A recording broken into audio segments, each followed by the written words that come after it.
শিব চতুর্দশী উপলক্ষে ঘাটালের উকিল শ্রীযুক্ত রামচন্দ্র মুখোপাধ্যায় এসেছেন। ভক্তদের কেউ কেউ উপবাস করেছে। পরদিন মধ্যাহ্নে তাহারা মায়ের প্রসাদ চাইলে মা রাধুকে দিয়ে একটি শালপাতায় করে প্রসাদ পাঠালেন।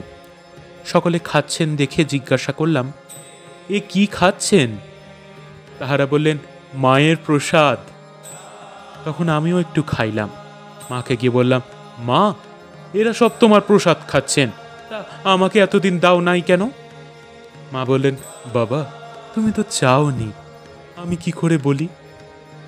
কি নিরহংকার ভাব! পরের দিন মধ্যাহ্নে পালকি চড়ে ললিতবাবু রাধুর গয়না আনতে গেলেন। তিনি কলকাতা পুলিশের একজন খুব বড় কর্মচারীর চিঠি নিয়ে সরকারি লোক সেজে গিয়েছিলেন। মা মাস্টার মহাশয়কে সঙ্গে পাঠালেন। ললিতবাবুর ছোকরা বয়স, ব্রাহ্মণ গয়না না দিলে পাছে তাহার কোনো অপমান করেন। কিছু বেলা থাকতে তারা গয়না সমেত ছোট মামির বাপকেই নিয়ে উপস্থিত হলেন। রাত্রি প্রায় 2টোর সময় বাড়ির ভিতর থেকে সংবাদ আসলো, মায়ের সমস্ত রাত্রি নিদ্রা হয়নি, মাথা ঘুরছে। তৎক্ষণাৎ মাস্টার মহাশয় ও আমরা কেউ কেউ বাড়ির মধ্যে গেলাম। সকলে ঔষধ খুঁজতে ব্যস্ত ছিলেন। সেই সময় আমি গিয়ে মাকে জিজ্ঞাসা করলাম, মা, এমন কেন হলো? মা এতক্ষণ কাউকে কারণ বলেননি। জিজ্ঞাসা করায় বললেন, ওরা তো সব গয়না আনতে চলে গেল। আমি সমস্ত দিন ভেবে ভেবে অস্থির, পাছে ব্রাহ্মণের কোনরূপ অপমান হয়।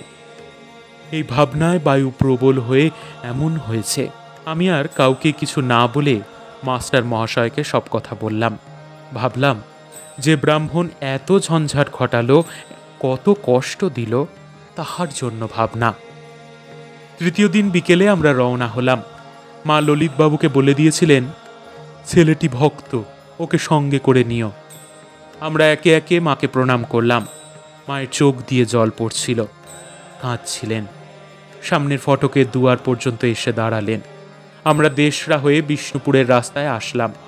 বিষ্ণুপুরে মাস্টার মহাশয়, প্রবোধবাবু প্রভৃতি লালা বাঁধে মৃন্ময়ী দেবী দর্শন করবেন। আমিও ললিতবাবু ট্রেনে উঠেছি। দেখি মাস্টার মহাশয় প্রবোধবাবুকে পাঠিয়েছেন। তিনি বললেন, মাস্টার মহাশয় বলেছেন মৃন্ময়ী দেখে যাবেন। আমরা চিন্ময়ী দেখে এসেছি, আর মৃন্ময়ী দর্শনের স্বাদ হলো না। মঠে এসে উৎসবাদি দর্শন করে দেশে ফিরলাম।